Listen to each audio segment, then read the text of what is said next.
Hoy tengo la suerte de tener aquí un neurocientífico y lo primero que le voy a preguntar a mi amigo Alex es, como neurocientífico experto, ¿hay alguna explicación científica que nos pueda justificar con alguna teoría demostrada que de reacciones bioquímicas de moléculas materiales dentro de las neuronas se produzcan fenómenos anímicos sin sustrato material, un pensamiento, memoria, conciencia, etcétera? ¿La hay?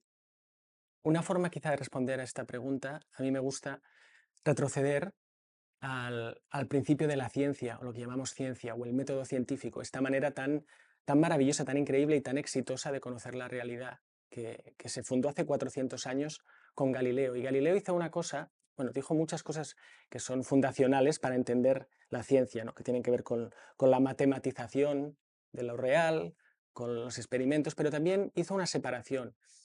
A mí me gusta contarla así. Dijo algo como, en la naturaleza hay dos tipos de cosas, unas que viajan en primera clase y otras que viajan en segunda clase. ¿Qué quiere decir esto? Que lo que se deja medir y matematizar más fácilmente, eso es lo que la ciencia va a estudiar primero. Y de ahí surge la astronomía, la mecánica, la física, la biología, la química. Y dejó para más tarde lo que realmente más nos importa, el amor, el dolor, los sentidos. Lo dejó para más tarde y yo creo que se nos olvidó. Y 400 años más tarde, de hecho en los años 90, es cuando se empezó a estudiar la consciencia en los laboratorios. Y como en toda esta trayectoria, la ciencia se ha mezclado con el materialismo, que es una ideología filosófica. Y muchas veces pensamos que una cosa es lo mismo, que si tú haces ciencia tienes que ser materialista. Pero hay otras opciones filosóficas, otras visiones del mundo en los que estos fenómenos que estamos estudiando y que tanto nos interesan son posibles. Mientras que si hacemos ciencia cartesiana, materialista, todos estos fenómenos no tienen ninguna cabida. Y es por eso que primero hay que desactivar esta ideología para que por lo menos estos fenómenos sean posibles. Y luego ya vemos cómo los estudiamos, cómo los entendemos y cómo los explicamos. Clarísimo. Lo entiendo perfectamente, que con una visión materialista pura no tiene justificación, pero separando, desde el punto de vista filosófico, la tiene. Amigo Alex, tú tuviste una experiencia cercana a la muerte. Me interesa muchísimo que una persona que es neurocientífico y que es físico teórico nos cuente realmente una vivencia como una experiencia cercana a la muerte. Su relato seguro que tendrá unas connotaciones que una persona sin conocimientos científicos ni físicos tan profundos pueda expresarla. Por esto te agradezco infinitamente que comentes tu experiencia cercana a la muerte. Sí, será un placer y un honor hacerlo aquí. Yo tengo una peculiaridad, pero es muy sencilla. Yo soy un físico teórico, neurocientífico, que casi se muere. Es lo único. Yo estuve en el túnel, ahora te lo cuento, y, y cuando regresé y me recuperé de la cirugía, etcétera, pues primero traté de integrar esa experiencia en mi vida personal. No hay otra opción. ¿Qué significa esto para mí, para mi vida ahora, para el futuro, para mis hijas, mi relación de pareja, etcétera? Pero también decidí que la iba a tratar de integrar profesionalmente. Y creo que esa es la doble vertiente interesante que podemos también comentar hoy, ¿no? ¿Qué me dice esta experiencia a mí no solo como Alex, como ser humano, sino como alguien que ha sido formado, a veces incluso deformado, adiestrado, instruido en la física y en la neurociencia? ¿Qué me dice la física y qué me dice la neurociencia a mí de esto que me ha pasado, ¿no? Pero bueno, si quieres te cuento primero la experiencia. La experiencia, por Y favor. además, hoy se cumplen, es un aniversario curioso, 4 años, no de la experiencia, pero 4 años desde que yo me fui al hospital. Me fui al hospital por un sangrado que tenía en el estómago, que además es tu especialidad, Sí, sí, curiosamente. mi especialidad, exacto. Yo tuve un sangrado en el estómago, entonces no sabía de dónde venía el sangrado. Fui al hospital de urgencias y durante muchos días, 9 días fácilmente, estuvieron viendo los médicos de dónde venía, de todo el sistema digestivo, de dónde venía el sangrado. Entonces fui perdiendo sangre poco a poco. Yo a veces lo cuento como si uno tiene una fuga de agua en el baño, pues no pasa nada si la detectas a la media hora, pero como tardes más de una semana, pues eso es lo que me pasó a mí. Perdí mucha sangre y fui perdiendo la vitalidad. Primero me desmayé, al primer día me desmayé, ya no me dejaron levantarme de la cama. En esas 2 semanas que estuve en total en el hospital perdí 13 kilos. O sea, sufrí allí una transformación. Bueno, me pasaron 3 cosas. Una tarde de jueves en la que estaba solo, me cambiaron del ala del hospital en una habitación donde estaba solo. Mi mujer iba y venía, pobre como una loca, con las peques, y estaba totalmente solo. Cuando me dormía, notaba que mi conciencia se apagaba y se encendía. Es como si notara que al dormirme los fusibles de la casa caían, y entonces me despertaba asustado porque me daba cuenta que no solo me estaba durmiendo, sino que mi mente se estaba yendo, ¿no? Y asustado llamaba a las enfermeras que venían y decían, todo está bien, tranquilo. Eso fue lo primero. Lo siguiente que me pasó, que esto lo he contado pocas veces, es que a veces le llamamos sueño, pero yo creo que es una visión. Es una visión. Yo tuve una visión en la que había un carnaval, había bomberos, desaparecía todo el mundo y de repente estaba en un pueblo antiguo, con el suelo de piedra, y salían unos animales gigantes, 5 o 6 metros, animales híbridos. Imagínate una jirafa con cabeza de león, un tigre con cabeza de cocodrilo. Y esos animales tenían fuego en su cabeza, un fuego maravilloso que no quema, e iban andando y se iban colocando encima de mí sin pisarme, con sus grandes patas, y doblaban su cabeza y la ponían encima de mi cabeza, ese fuego. Uno tras uno fueron pasando estos animales y fueron colocando su fuego en mi cabeza. Y luego se convirtieron en alfombras voladoras de colores y se fueron volando a las montañas. Eso, curiosamente, yo no lo suelo contar porque la gente me dice, bueno, cuenta la experiencia cercana a la muerte, lo del túnel, que ahora mismo también te la cuento, que fue muy breve, pero últimamente que he reflexionado sobre esto, creo que le llamamos sueño, creo que esta visión fue una suerte de bendición, no lo sé, y creo que tiene mucho más significado del que yo le di cuando me pasó, ¿no? Bueno, porque yo creo que tiene que ver con la consciencia. Pero bueno, lo podemos dejar simplemente en que yo tuve ese sueño visión inmediatamente después de ese episodio en el que yo sentía que me desmayaba y también antes de la propia experiencia cercana a la muerte. Y ahora la experiencia cercana a la muerte, ¿cómo va? Eh, Cinematográficamente, en 7 segundos se cuenta. Yo estoy en un túnel, que es un pozo realmente, o sea, yo estoy mirando hacia arriba y arriba hay 3 figuras que me están esperando. A contraluz yo las veo sus siluetas, sé quiénes son cada una de ellas, no tengo duda. La luz es amarilla y muy fuerte, y yo en aquel momento sé, y esto es muy importante cuando lo cuento, no pienso que o creo que, yo sé, tengo la certeza de que me están recibiendo y que si acepto su ayuda, me voy a morir. Yo lo sé. Y al mismo tiempo, y esto también lo he leído muchas veces, lo leí después de que yo tuviera la mía, telepáticamente, la comunicación es telepática, podríamos decir. No hablo con ellos, siento y sé lo que ellos están proponiendo y lo que yo estoy sintiendo. Yo les doy las gracias y les digo que todavía no. Yo decido volver y en ese momento estoy tranquilo, no estoy con un gozo absoluto, pero estoy muy tranquilo en ese pozo, sé lo que va a pasar y simplemente les doy las gracias y regreso. Esa es mi experiencia cercana a la muerte. Los pacientes que yo he atendido en tener una experiencia cercana a la muerte insisten mucho en algunos aspectos. En primer lugar, se comunican con los seres que contactan durante la experiencia cercana a la muerte por vía telepática, es decir, a través de telepáticamente. En segundo lugar, me comunican o me notifican que al encontrar seres conocidos que identifican perfectamente durante la experiencia cercana a la muerte, se comunican con ellos por vía telepática.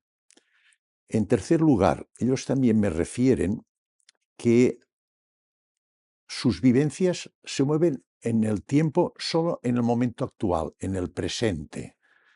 Es decir, aunque algunos de ellos me refieren que ven su vida como si fuera en una película, su vida pasada, presente, incluso algunos me han hablado de futuro. Y todo lo ven en presente, en el momento actual. Otro aspecto que me han notificado también es que no hay en ellos una relación de tiempo y espacio. Es decir, por ejemplo, si quieren estar en las antípodas, hay casos descritos que hablan de las antípodas, pacientes reanimados en Estados Unidos, hablaron de lo que ocurría en aquel momento en las antípodas. Solo pensando que quieren estar en las antípodas, automáticamente se encuentran. Es decir, que hay una transferencia de información de posibilidad independiente del espacio y del tiempo. Y otro aspecto que también hablan ellos es en el momento de regresar. La gran mayoría de los pacientes que he vivido no quieren regresar. La situación es tan placentera, de tanto bienestar, de armonía y de amor, que prefieren quedarse en aquella situación. Sin embargo, tengo otros, incluso un médico, que él voluntariamente quiso regresar, dijo que quería regresar, con la sensación exacta de lo que tú contabas. Si ellos pasan una barrera, un nivel o algo que ellos notan, ya no pueden regresar. Entonces, ellos son conscientes y no aceptan el quedarse definitivamente en la otra dimensión y regresan voluntariamente. Tú has vivenciado estos aspectos y me gustaría también si me pudieras decir, ¿tú identificaste a las tres personas o las tres imágenes que tuviste? Porque ellos insisten que los reconocen perfectamente. Sí. Todos estos aspectos tú los vivenciaste en tu Todos espíritu. no, algunos sí. Por ejemplo, yo no tuve una visión de toda mi vida al pasar. Sabemos, ¿no?, los que nos dedicamos a esto, que existe la escala de Bruce Grayson, la escala de Grayson. Exacto, de los 16 ítems. Exacto. Y uno puede marcar los que sí y los que no. Exacto. La mía, yo a veces bromeo, sería una experiencia cercana a la muerte light. Y Light. otras que son Las hay mucho más. completas Sí, y sí. parciales. Sí, por además supuesto. hay que remarcar que yo no estaba en parada cardiorrespiratoria, que también es otra cosa que la gente tiene que entender, creo yo. No tienes que necesariamente estar clínicamente muerto, Sí, sí. que son los casos muy interesantes para estudiar científicamente. Hay toda una constelación, Sí. incluso yo me he encontrado con casos de mujeres embarazadas, dando a luz, que en ese momento salen del cuerpo. O sea, hay una fenomenología amplísima, ¿no? Sí. Por eso, bueno, volviendo a la pregunta, sí, hay aspectos que sí, que yo también he vivido y otros que no. Yo comparto también lo que dices, y hay que decirlo muy claro, creo, a todo el mundo. Lo que se vive allí no es solo real, es hiperreal. Lo Hiperreal. que se vive es hiperreal, no es comparable a un sueño. Le llamamos sueño porque es otro estado de conciencia quizá, y es uno que tenemos a mano. Decir, bueno, si no es vigilia, será sueño, pero esa realidad es más realidad que la realidad. Para quien no lo ha vivido, pues tendrá que de momento Sí, sí. creérselo o ponerlo en una caja de escepticismo que luego podemos tratar, bueno, de completar o de ayudar a la gente para que pueda entender si no lo ha vivido. Más cosas que decir, bueno, sobre estas figuras. No suelo compartir quiénes son. Igual en privado sí que digo, pero podríamos, para empezar, no eran familiares, que muchas veces Sí. no tienen contacto con sus familiares Sí, difuntos. sí. Pues es muy habitual. Muy habitual. Muy habitual. Exacto. Yo les llamaría guías espirituales. Y eso es- Eran 3 guías espirituales muy familiares y muy conocidos para mí. En aquel momento no me sorprendí, pero después sí. Después, cuando pensaba en ello, digo, wow, si eso es el recibimiento para lo que sea que hay después, qué lindo recibimiento. Espero, como hablábamos el otro día cenando, ¿verdad? Espero que estén allí cuando me muera de verdad, que me estén recibiendo. O sea, que era algo muy bonito de decir, wow, estos guías, estos avatares, estas personas tan especiales están aquí para mí. Qué maravilla. Una cosa más que añadiría es que, y darte gracias por tu trabajo y por tu mensaje, y es porque ya basta, y aquí me sale la vena activista, ¿no? Ya basta que a la gente se la llame loca o tonta por haber tenido y contado estas experiencias. Y esa es una de las razones por las que yo la cuento. Porque parece que si viene alguien que está bien metido en el mundo de la ciencia y encima le ha pasado eso y encima la cuento, yo siento que tú haces lo mismo en una escala mucho mayor, ¿no? Dar voz para que la gente pueda tener voto. Decirle a la gente, si os ha pasado esto, no estáis locos y no sois tontos. Y basta ya que los divulgadores científicos o quien sea le diga a la gente lo que puede y lo que no puede sentir o experimentar. Basta ya, y sobre todo cuando es algo tan maravilloso y tan transformador, porque eso también te transforma la vida.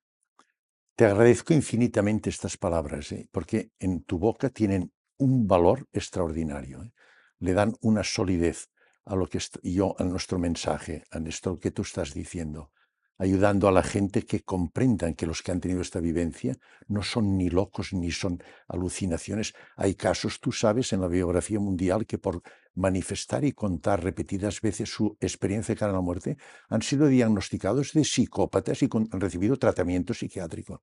Por miedo, la gente pienso que podemos ayudar muchísimo a abrir esta puerta de comprensión a la humanidad de que esto es un fenómeno que es muy evidente, son miles los casos descritos y que es una realidad dentro de la especie humana. No hay que asustarse, es normal que nos pueda pasar esto. Si me permites, la novedad es que la ciencia ha decidido empezar a estudiarlas.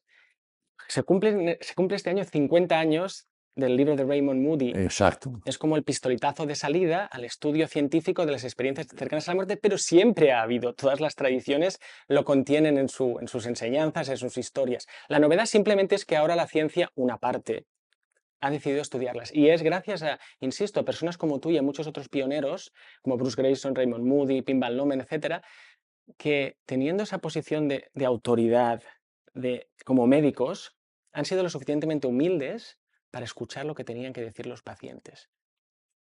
Pasan dos cosas aquí, dos fenómenos brevemente. Uno es, hay tecnología para resucitar a la gente, la tecnología avanza y se puede resucitar a la gente. Punto número uno. Y segundo, el doctor está dispuesto a escuchar las historias. Y si no hubierais escuchado, esto no estaría pasando. Así que gracias de nuevo. Eres muy amable conmigo, gracias. Yo hablaba en principio, hablé con neurólogos, con psiquiatras, psicólogos. Lógicamente son médicos y tienen la formación cartesiana como tenía yo. Automáticamente ellos me contestaron, no te preocupes, estos son alucinaciones a consecuencia del sufrimiento neuronal por la falta de irrigación. Las neuronas sabemos que son muy sensibles a la falta de irrigación cerebral, son alucinaciones. Entonces yo lo que hice es que miré las características de la experiencia cercana a la muerte y las características de una alucinación. Yo veo que no coinciden en absoluto. La experiencia tiene una estructuración lógica, la alucinación es absurda. El paciente se acuerda toda la vida de la experiencia. La alucinación se olvida, no quieren ni saberla. Condiciona un impacto psicológico importante en la experiencia cercana a la muerte. En la alucinación nada. ¿Tú estás de acuerdo que son dos entidades que clínicamente son totalmente distintas? No tienen puntos de conexión alguna. Esta no es mi especialidad, pero por lo que yo he leído y con los profesionales con los que he hablado, parece que tienen muy claro que esto no es tan fácilmente catalogable como una alucinación y ya está. Aquí el problema, volvemos al materialismo. Y no pasa nada, no pasa nada.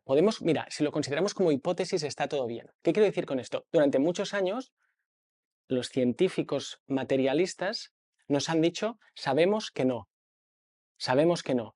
Y ahora lo que está pasando es que le hemos dado la vuelta a estas palabras y ahora decimos no sabemos.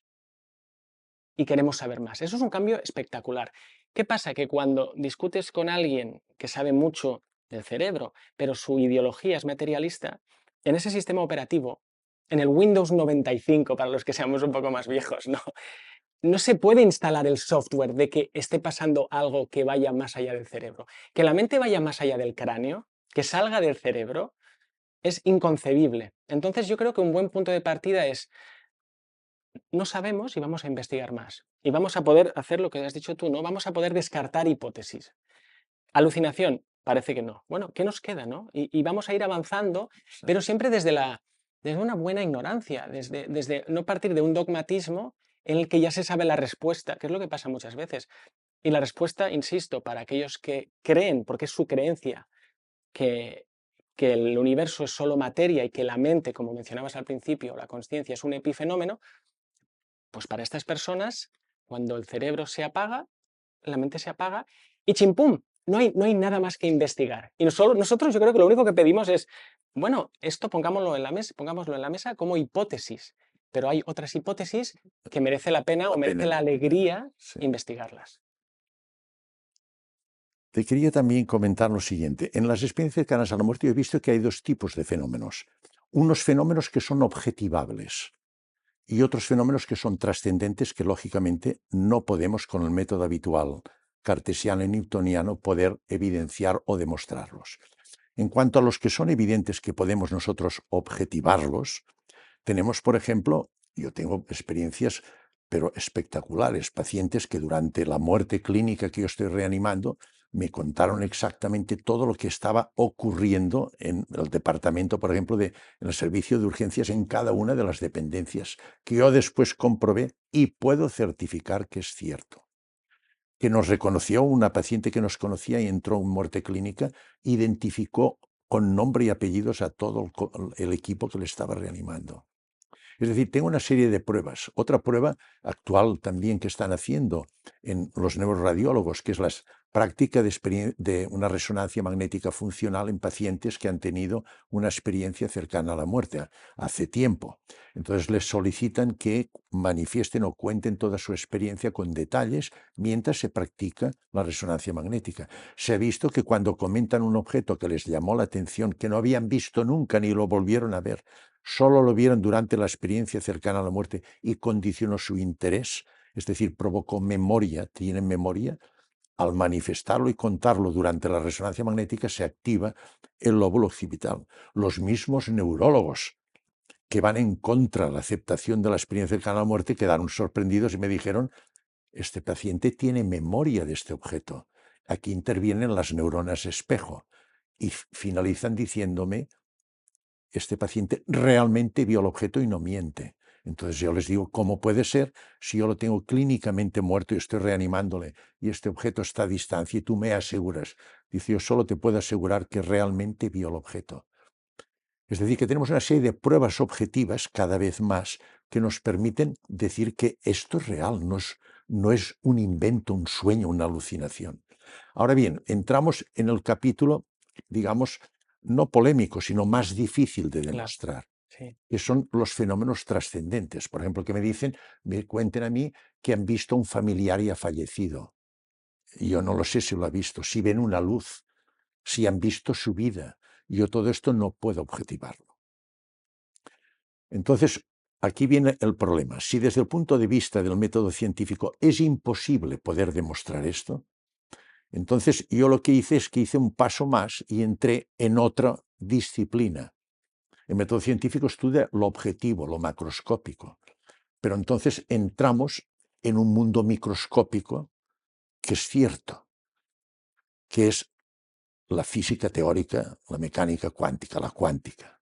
Y aquí sí que realmente, pues yo estoy realmente satisfecho de tener aquí al lado un físico teórico, un experto en cuántica. Yo no soy físico teórico, soy un aficionado, he leído cosas, he hecho un curso, pero lógicamente mis conocimientos son rudimentarios. Y quizá he dicho en algún momento alguna cosa pues que realmente pues pueda ser discutible, lo acepto y siempre estoy dispuesto, repito, a cambiarlo si una persona experta me lo demuestra. Entonces yo te quería preguntar, al entrar en el mundo de la cuántica, lo primero que a mí me llama la atención es que el concepto estructural del universo cambia rotundamente. En lo macroscópico hemos dicho que es una ontología materialista. En el momento que entramos en la cuántica, hemos de hablar de elemento estructural, es la energía. La energía ni se crea ni se destruye, se transforma, potencial, cinética, calorífica, electromagnética, lo que sea. Y en tercer lugar, está en continuo estado vibratorio, las ondas, y se propagan ondas electromagnéticas. Tú como experto puedes añadir o estás de acuerdo a añadir algo más en cuanto al concepto estructural. Pasamos de materia macroscópica objetivable a un mundo que ya no podemos objetivar. Vamos a estudiar unas partículas, átomos que no los vemos. Estudiaremos sus efectos, sus interacciones y los expresaremos con fórmulas matemáticas. La matemática es el lenguaje de la física teórica. ¿Tú estás totalmente de acuerdo con estos aspectos que yo he leído y me han explicado, de los cuales, repito, no soy experto? Vamos a ello, vamos a ello. Pero antes, me encanta este ritmo, si no te importa, ¿podemos dar un pasito atrás? Porque quiero decir un Exacto. par de cosas sobre Tienes libertad las absoluta. experiencias cercanas a la muerte, Yo porque te quiero exprimir al lo máximo, haremos, lo haremos. Y vamos a entrar en la cuántica. Yo no soy experto en física cuántica, yo soy físico teórico, mi doctorado es en física teórica.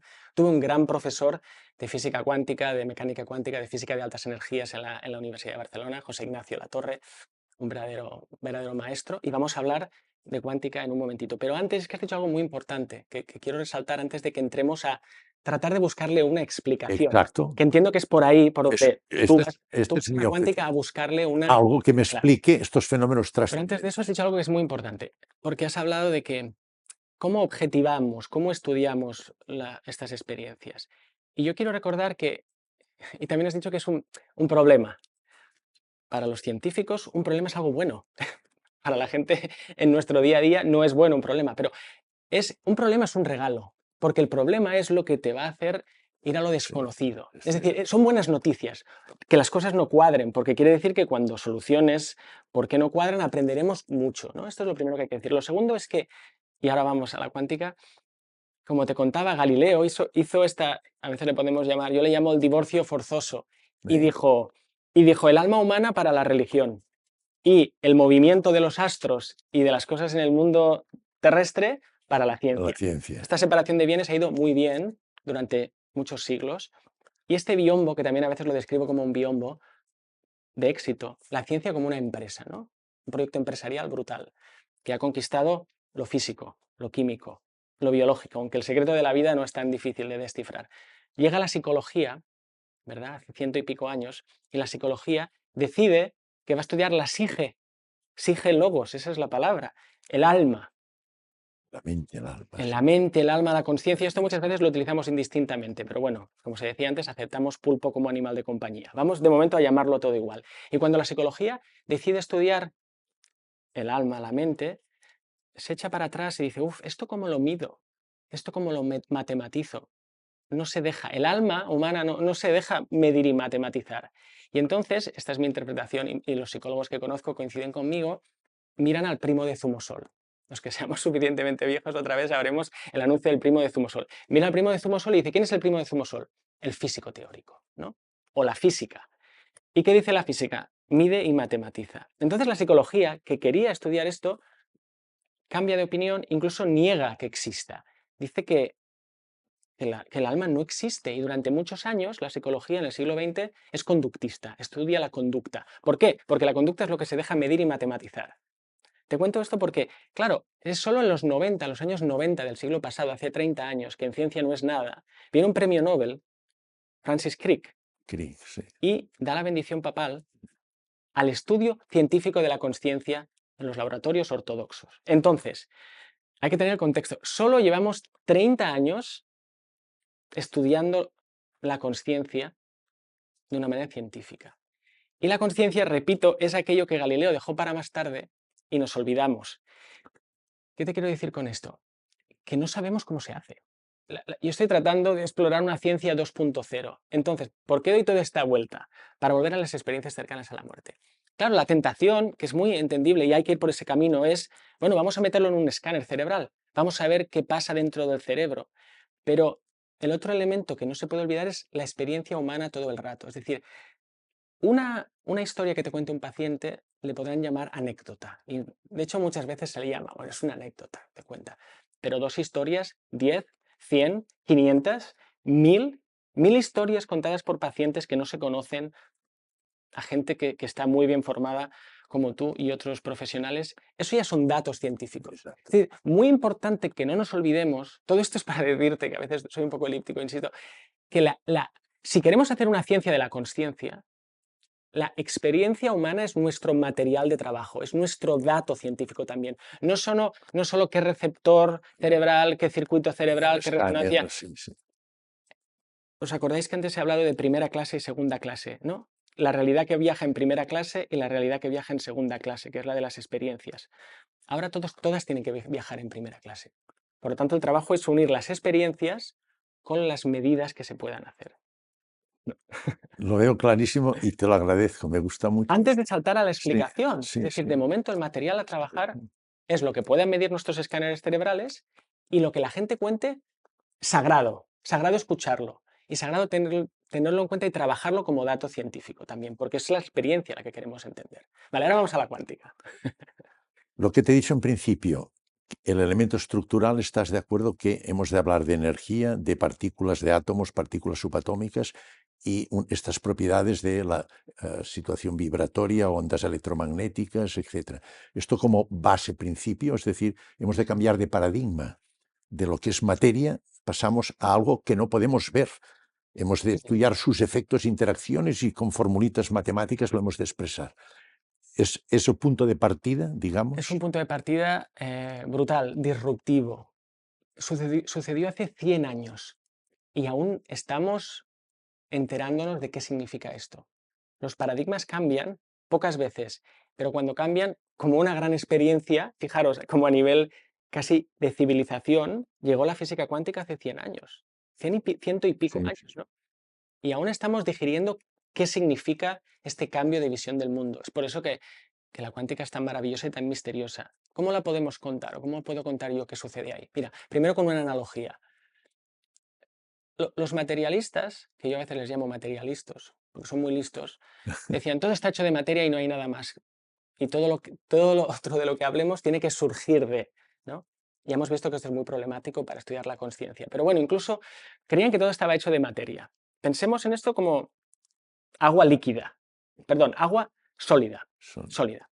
Pero luego nos damos cuenta que la materia se transforma en energía y la energía en materia, que es una novedad increíble, ¿no? Cuando nos damos cuenta de esto en física, ¿no? Entonces el agua sólida se puede hacer líquida. Pero es que podemos ir más allá de energía. Luego hay muchos físicos teóricos muy potentes que hablan de que el universo está hecho ya no ni de materia ni de energía, sino de información. Entonces pensemos en eso como agua gaseosa. Entonces de repente hay varios estados, ¿no? Hay materia, no hay duda, ¿no? Hay energía, no hay duda, y hay información. Y yo creo que hay más cosas, ¿no? Entonces, uno de los primeros cambios, y suceden muchos cambios a principios del siglo XX, es que tenemos que redefinir no solo las reglas del mundo, sino de qué está hecho. Y entonces, con la relatividad, resulta que el espacio, literalmente, el espacio cartesiano, cuadradito, absoluto, resulta que ahora Se deforma. se va a deformar según la masa que haya presente, que al final masa y espacio son primos hermanos casi en la definición. Va a resultar que el tiempo va a correr más lento si vamos más rápido. O sea, el reloj también cartesiano, ¿no? Ahora va a estirarse. O sea, hemos cambiado la definición de espacio, la de tiempo, la de materia se convierte en energía, incluso información, ¿no? ¿Qué nos queda? O sea, fíjate, el cambio, aún no hemos hablado de cuántica, pero el cambio de definición de lo que dábamos por hecho es brutal. Y esto es muy importante recordarlo porque también vamos a tener que cambiar nuestra definición de muerte y nuestra definición de consciencia, ¿no? Y no pasa nada. Ahora, ¿qué pasa con la cuántica? Yo recuerdo cómo me lo contaban en la facultad, ¿no? Estos físicos empiezan a encontrarse unas anomalías, que es lo mismo que nos está pasando a nosotros en el sentido de que tenemos estos datos que no cuadran en ningún marco. Las experiencias cercanas a la muerte, otros márgenes de la conciencia. En su caso era algo muy curioso. No me quiero extender mucho, pero bueno, tú me dices, me cortas o me rediriges, porque esto es fascinante. Sí. Al final del siglo XIX, Lord Kelvin, gran físico, Kelvin, sí, tanto. dijo que ya estaba todo solucionado. Con esa arrogancia tan bonita que tenemos los físicos, ¿no? Dijo, ya no quedan problemas. Quedan dos anomalías, igual algún estudiante de doctorado, quizá bromeando, pues bueno, que las acabe de estudiar y la física ya está completa, ¿no? Y una de ellas era la radiación del cuerpo negro. Una emisión de energía, de ondas electromagnéticas que no se podía entender, no cuadraba en la caja, ¿no? Bueno, pues rascando en esa anomalía viene Planck y muchos otros genios bien conocidos, y de ahí nace la física cuántica. Entonces, otra vez, todo este preámbulo, la física cuántica empieza a ver fenómenos que parecen imposibles de describir con la visión clásica, ¿no? Y podemos empezar a hablar de ellos, ¿no? Superposición, entrelazamiento, una incertidumbre en la medida que no parece que sea solo una cuestión de que mejores tu aparato, parece que hay algo intrínseco, y muchos fenómenos extrañísimos, el efecto Colapso de túnel, energía. el colapso de la función de onda. Entonces, necesitan los físicos cuánticos construirse otro mundo matemático y otro mundo conceptual para poder dar cabida a esos fenómenos. Y bueno, podemos hablar de algunos de ellos. Sigue siendo, ciento y pico años después, bastante misterioso, aunque hay ecuaciones y hay tecnología. No es que sea un misterio inalcanzable, tiene muchas aplicaciones, pero todavía hoy hay varias interpretaciones y posibilidades de entender qué significa eso que está pasando. Mira, una cosa más, añado, si no te importa. El problema es que, y esto yo lo recuerdo de mi profesora en la facultad, la física cuántica se da cuenta que pensar en un espacio donde los objetos están ahí, localizados, y uno tiene acceso a ellos y puede describirlos, la descripción de un estado físico ya no se puede hacer de manera clásica. Y entonces solo uno puede preguntarse ciertas cosas de esos estados, pero parece que nunca puede realmente cruzar y ver todo lo que está pasando. Y entonces, al describir esos estados de esta manera matemática, que es muy compleja, empiezan a pasar toda suerte de milagros imposibles que dan lugar a esta rareza, ¿no? A estos fenómenos tan raros, que son los fenómenos cuánticos, pero que pasan y que suceden en el mundo de las energías, el mundo microscópico de energía muy pequeña.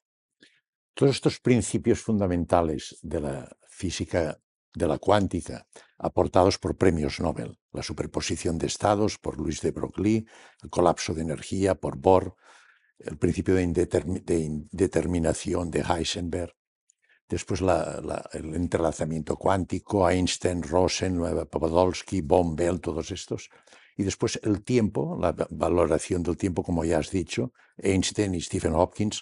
No es el clásico lineal de pasado, presente y futuro, como es en el método cartesiano, sino que es una ilusión, como dice Einstein, cambia esto. Estos principios, evidentemente, son ciertos matemáticamente, aunque cuesta mucho entenderlos. Y como tú has dicho, incluso premios Nobel hay diversidad de opiniones en cuanto a la interpretación, especialmente entrelazamiento cuántico, colapso de energía, son temas, es el enigma cuántico. Yo te pregunto ahora, ¿esto realmente es cierto? ¿Esto lo podemos trasladar a la célula viva, al ser vivo? Es decir, ¿podemos aplicar la cuántica en biología? Es cierto que Einstein lo insinuó. Schrödinger, en qué es la vida, también insistió en este aspecto. Jordan, en 1944, introduce el concepto de biología cuántica, la asociación de química, biología y la cuántica. Después Roger Penrose y Hameroff con su OR, la reducción orquestal, con los microtúbulos, hablan ya de que la conciencia tiene una relación clásica con una transferencia, un canal de transferencia cuántico en los microtúbulos. Y finalmente, en la década del 2010, en Berkeley, demuestran claramente que la fotosíntesis, en la fotosíntesis, fenómeno fundamental en la vida del planeta, pasar de lo inorgánico al orgánico, pues hay un fenómeno de entrelazamiento cuántico en cuanto a la captación de la energía solar y el CO2 para formar pues, el paso de inorgánico a orgánico liberando oxígeno. Posteriormente, así que se ha demostrado en la ferritina, en el olfato, en las mutaciones genéticas, en el petirrojo, por ejemplo, los movimientos de los pájaros y de los animales. Es decir, que hay fenómenos biológicos ya que tienen una base clarísima que se fundamentan en aspectos cuánticos y que hablan de que el entrelazamiento cuántico interviene, el efecto túnel por estas grandes distancias de las partículas subatómicas que permiten el paso de ondas de energía, de ondas a través de gradientes distintos energéticos, como si existiera un túnel. Es decir, el colapso de energía, la coherencia cuántica, todos estos fenómenos parece ser que intervienen en biología. Podemos, ya sé que es en una etapa incipiente, esto estamos empezando, hemos de ser muy cautos, pero ¿podemos ya hablar de biología cuántica hoy? Sí, sí, yo creo que no hay duda. La cosa es hasta dónde vamos a poder extender estos fenómenos cuánticos microscópicos al mundo de lo macroscópico, que creo que eso es lo que estamos tratando de ver. Exacto, Para eso estamos hablando de exacto. física cuántica, pero la respuesta es sí, o sea, no hay duda de que en procesos biológicos se dan y se pueden observar y que sin estos procesos cuánticos no habría según qué reacciones, ¿verdad?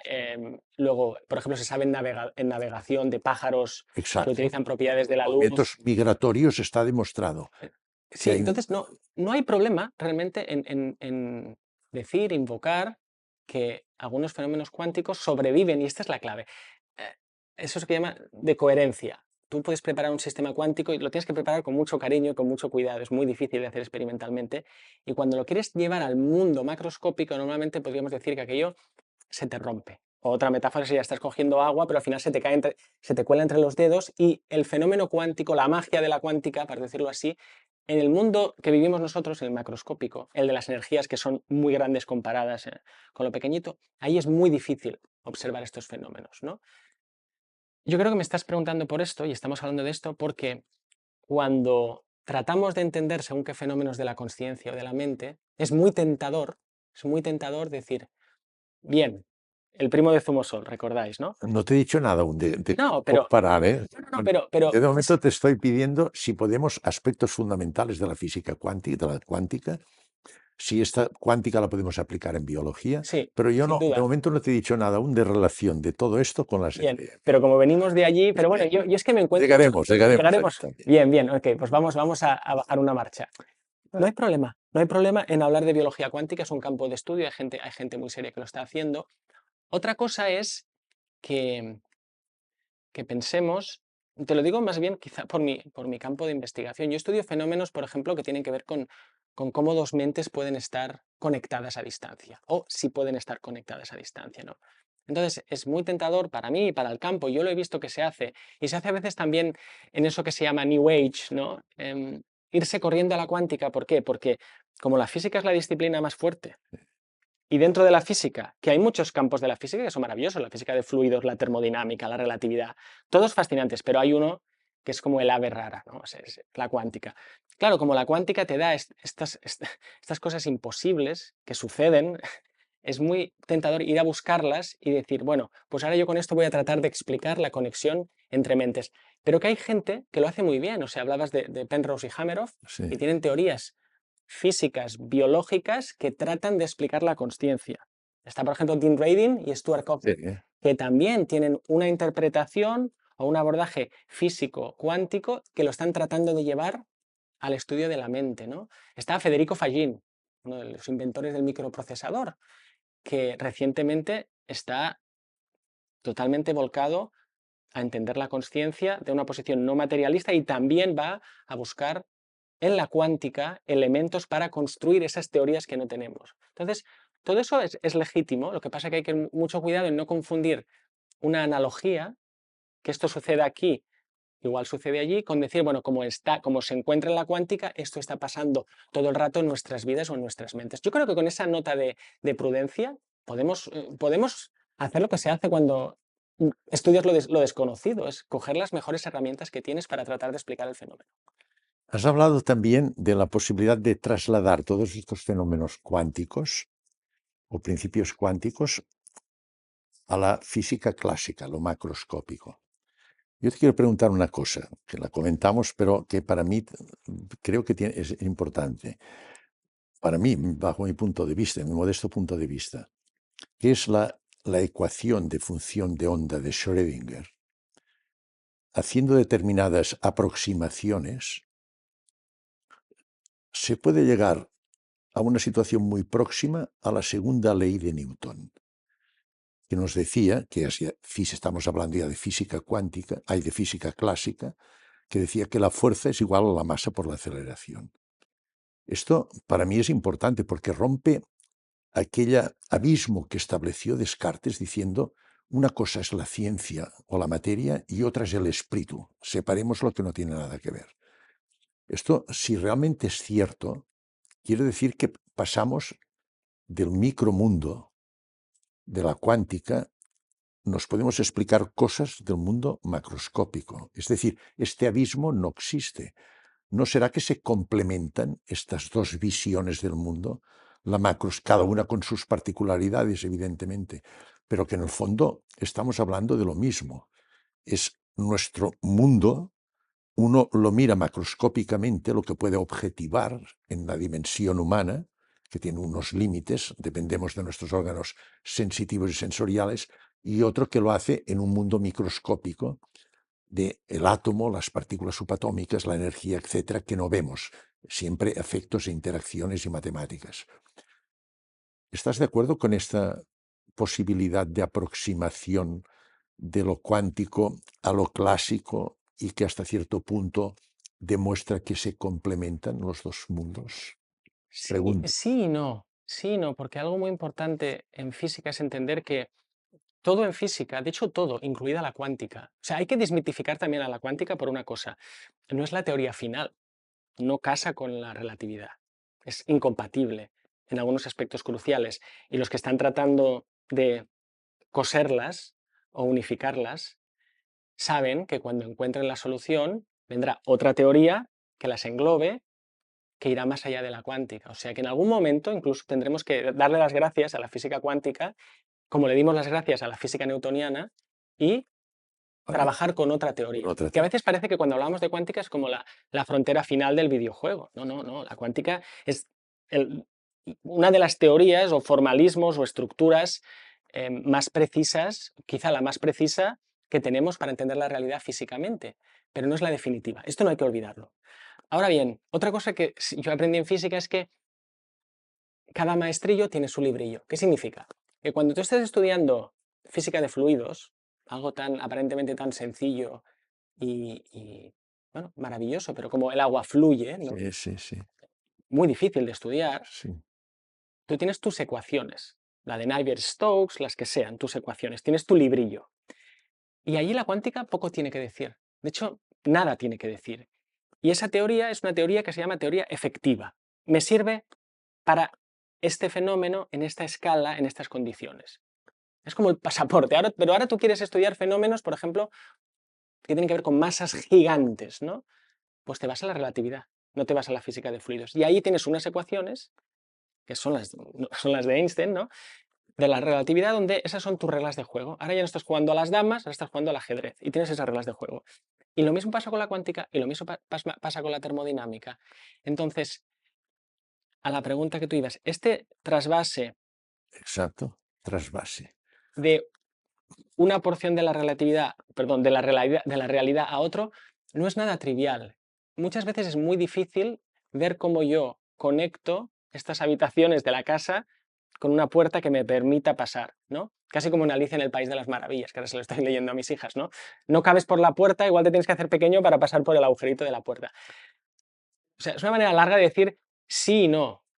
Sabemos que hay teorías, y por eso nos gustan esas teorías, que unifican y abrazan a otros casos particulares. Entonces, la física clásica ahora no es algo que tiramos a la basura, la seguimos utilizando, es un caso particular de una visión más amplia que entre otras ha ofrecido la relatividad y la cuántica. Y el objetivo es, fíjate, los físicos no tratamos de reducir, es una visión muy de biólogos. Yo que he trabajado con biólogos durante muchos años, ¿no? Los biólogos y los psicólogos son más materialistas reduccionistas. Los físicos siempre buscamos teorías del todo que abarque más y que abarque más. Entonces, hay que saber dónde está cada teoría, buscar las puertas si las hay, pero el objetivo tampoco es conectar una con la otra, sino encontrar una que pueda englobar más fenómenos. Y otra cosa que decía es que, igual a modo de, no sé, de corrección o de un comentario complementario, que tú puedas pasar de la clásica a la cuántica, a priori no nos está diciendo nada de la mente o de la consciencia. No nos dice nada. De hecho, yo a veces siendo físico digo cosas que igual a mis colegas físicos no les gusta, ¿no? Que es que las teorías del todo en física explican todo menos lo que nos importa. Volviendo a Galileo, ¿no? Tú puedes tener una teoría del todo, imagínate que tenemos la física clásica, la cuántica, la relatividad, todo solucionado, todo cuadra. Eso sería una gran noticia para la comunidad de la física. ¿Esto nos dice algo de las experiencias cercanas a la muerte o de la No conciencia? nos dice nada. De hecho, nos dice poco. Podemos utilizarlo, podemos tratar de llevarlo a nuestro terreno. Entonces, otra vez, esta es una manera muy larga de decir, vayamos a la cuántica a buscar lo que necesitemos, pero no tenemos por qué ir a la cuántica a buscar lo que necesitamos, porque lo que necesitamos está también en el lado de la experiencia humana, la mente, la conciencia, y allí la física tiene muy poco o nada que decir de momento. Bueno, hemos profundizado un poco en los aspectos cuánticos con tu maravilloso y experiencia y conocimiento. Pero ahora yo te pregunto, estos pacientes con las experiencias cercanas a la muerte que me explican, hemos hablado de los fenómenos, digamos, trascendentes que no podemos objetivar, pero hay unos que podemos objetivar. A mí, por ejemplo, me cuentan lo que hemos dicho, esta transferencia de información independiente del espacio y del tiempo. De una manera lógica, yo tengo que pensar que algo, si yo tengo el cuerpo aquí y me está contando con toda clase de detalles, algo que está pasando a distancia, y que esto es cierto, como me demuestra objetivamente una resonancia magnética funcional, quiere decir que algo ha sido capaz de salir de este cuerpo, ir a la distancia que sea, independiente de la distancia, como hemos comentado, y captar objetivamente los detalles, hasta el más mínimo detalle, y que esto condiciona memoria porque después te lo puede explicar. Primera cosa. Segunda cosa, estos enfermos me dicen con toda facilidad atraviesan estructuras sólidas. Tenemos aquella famosa película de Ghost que la gente ha visto, de una manera gráfica, pues es lo que te cuentan los enfermos, que atraviesan paredes, atraviesan el metro, entran y salen como en la película. Es una forma gráfica. Ellos te lo cuentan exactamente igual. A mí un enfermo me dijo que la que me conocía, que como me conocía y no entendía qué le ocurría, pues se acercó a mí y me tocó. Y su sorpresa fue inmensa porque al tocarme pasó a través mío. Yo no noté nada. Entonces, hemos hablado de que energía es el elemento estructural básico. La energía es información. Estamos de acuerdo también con esto. Es información. Entonces, todo esto no te sugiere, digo yo, por lógica, que aparte del cuerpo físico que clínicamente está muerto, objetivado con pruebas, pero que algo persiste durante este intervalo de tiempo demostrado que es así, que es capaz de salir, lo que se llama conciencia no local, espíritu o supraconciencia, algo sale, puede desplazarse, capta objetivamente unos datos que después los recuerda. Y no solo esto, sino que pueden captar datos de personas que ven durante la experiencia cercana a la muerte, que nunca sabían y que descubrieron fenómenos que dejaron sorprendidos a ellos y a familiares de ellos que nunca les habían comunicado. Es decir, que hay hechos ciertos que demuestran que hay algo que permite que haya esta transferencia de información. Y entonces yo te pregunto, lo que yo dije, por el método científico esto es totalmente inexplicable. Entonces yo pregunto, ¿no vemos un cierto paralelismo o una analogía o un parecido, yo no sé qué, con fenómenos como por ejemplo el efecto túnel o el efecto de entrelazamiento cuántico? Yo no digo que sea lo mismo, pero no tengo nada más, pero veo un cierto paralelismo, un parecido. Entonces yo pregunto, y tú como experto, ¿hemos de descartar totalmente, decir que esto no tiene nada que ver con estos fenómenos cuánticos? ¿O realmente, pues si aceptamos que todo es energía, la energía ni se crea ni se destruye, el cuerpo está muerto, pero hay una energía que persiste y hay estos fenómenos con paralelismo, se presta un poco a decir, quizá hay alguna relación. Este quizá ha sido una de las cosas que yo he hecho, que sin suficiente conocimiento quizá pues yo en algún momento he dicho, yo no digo que sea cierto, yo digo que veo un paralelismo, porque nada más me lo explica. ¿Es pasarme esto? ¿No hay ninguna base para decir esto? ¿O cómo podemos afrontar esta situación? Es andar una cuerda floja, encontrar esa vía media, porque por un lado te puedes caer por un lado, y es caerte del lado en el que niegas y dices, esto no tiene nada que ver, ¿no? Yo creo que eso es ir demasiado rápido negando la posible conexión, y como te comentaba hace un momento, hay investigadores muy serios que están trabajando por unir estos fenómenos microscópicos en la biología e incluso en el estudio de la mente. Pero también podemos caer en el error de muy rápidamente decir, es la cuántica la que explica. Si uno dice que es la cuántica la que explica, yo creo que también está en el error, o al menos es prematuro decirlo, ¿no? Y como te decía antes, es muy tentador ir a buscar la cuántica y decir, como esto pasa en cuántica, esto tiene que ser lo que está pasando. No vayamos tan rápido. De momento, hemos cambiado el sabemos que no por el no sabemos. Y ahora tenemos estos datos, que también aquí hay que precisar la diferencia entre si estos datos o estas evidencias prueban o demuestran. Esto es muy sutil, igual lo podemos tratar de desplegar aquí un poquito, ¿no? Si me permites. Porque cuando se dice que algo ha sucedido, ¿no? Tú tienes todas estas experiencias con tus pacientes que te cuentan, ¿no? Y te cuentan cosas que son bastante increíbles, ¿no? Eso son evidencias, pero eso no prueba nada todavía. Tú tienes que ir acumulando evidencias, y luego casi como delante de un tribunal tienes que presentar tus evidencias. A veces cuando se dice que hay evidencias, la gente, me pasó hace poco, se pone muy nerviosa y dice, no, no, esto no es evidencia, como si una evidencia fuera una prueba irrefutable. No, vas acumulando peso de evidencia y luego vas a utilizar marcos teóricos para tratar de interpretar y darle explicación a lo que está pasando. Entonces, La física cuántica es como esta katana, es un arma muy afilada y es muy peligrosa cuando empezamos. Peligrosa, no me gusta tampoco esta palabra, no, la retiro, porque también me pongo nervioso cuando la gente dice, qué peligroso. No, no es peligroso, es delicado, porque si ahora le damos a la cuántica todo el poder de explicar lo que aún no sabemos, corremos el riesgo luego de tener que corregir cosas que todavía no sabíamos. Entonces, yo te digo lo mismo que te decía hace unos minutos.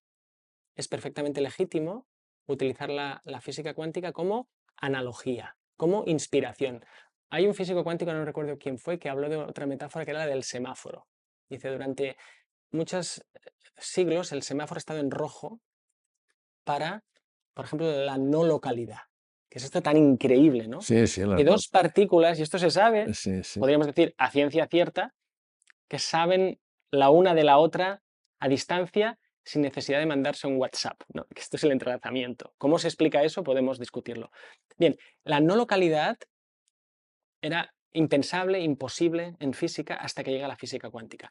Ahora, cuando llega, y se dio el Nobel hace poquito, hace pocos años, ¿no? Por el entrelazamiento, ahora que se sabe que eso sucede, ahora el semáforo ya está en ámbar o incluso en verde para que en otras capas del conocimiento, en la biología, en la psicología, podamos empezar a concebir estos fenómenos sin que inmediatamente nos digan que es imposible. Entonces yo simplemente lo haría con esa prudencia, no pasarse de frenada ni tampoco pasarse de Hay largo. una analogía, pero no sabemos realmente si realmente es esto. O sea, Exacto. no podemos categóricamente afirmar. No podemos decir la física cuántica demuestra que, puntos suspensivos, y rellenar allí con todos estos fenómenos. Sí. Pero igual de aquí 10 años o 50 sí lo podemos hacer, o igual nos damos cuenta que no hacía falta la física cuántica, o igual los físicos encuentran otra teoría más profunda y es esa la que utilizamos. No lo sabemos todavía. ¿Por qué, por ejemplo, Penrose, que en el 2020 le otorgaron el premio Nobel, sobre todo por sus trabajos en agujeros negros, en su discurso de toma dijo una frase que a mí me impresionó, quizá porque me interesaba, porque tiene una cierta relación con mi mensaje. Él dijo, para que la física teórica, la cuántica, avance, hemos de estudiar en profundidad la conciencia. Esto dijo Penrose, un premio Nobel. Es decir, otra vez llegamos, y lo que dijo Wright, otro premio Nobel, y von Neumann, el gran matemático, dice, es que cuando nos ponemos en mecánica, en cuántica, es que siempre al final nos sale el concepto de conciencia. Es decir, que vemos que lo que tú decías antes, que son dos cosas distintas, pero es que no podemos hablar de una cosa sin que nos salga la otra. Sí, sí, inmediatamente nos salta el pensamiento. No sale, exacto. Y además, mira, algo que no hemos comentado, claro, cuando los físicos cuánticos se dan cuenta que el proceso de medida, no hemos hablado de medida, ¿no? Que es muy difícil de explicar esto, ¿no? Pero que parece que cuando tú vas a medir las propiedades del sistema, todas estas reglas cuánticas se ponen en marcha, entonces te salen estos fenómenos que no puedes entender a priori, ¿no? Porque están superpuestos o hay incertidumbre que no puedes acabar de despejar, etc.